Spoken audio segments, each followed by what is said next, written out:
جیسے ہی پیٹ کا تیزاب غذا کی نالی میں داخل ہوتا ہے تو وہ چونکہ اس کو برداشت نہیں کر پاتی تو سینے میں جلن کا احساس ہونے لگتا ہے، پیٹ پھول سا جاتا ہے، کھٹی ڈکاریں لوگوں کو آنے لگتی ہیں اور ہچکیاں تک بعض اوقات شروع ہو جاتی ہیں۔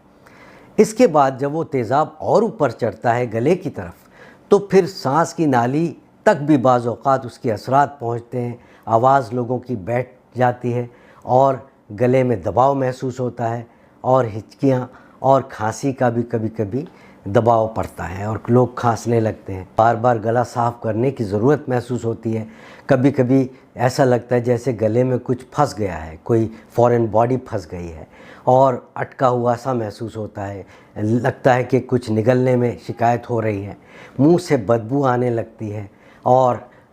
اگر مریض ایسے میں چت لیٹ جائے تو اس کی یہ تکلیف معدے کی، پیٹ کی اور گلے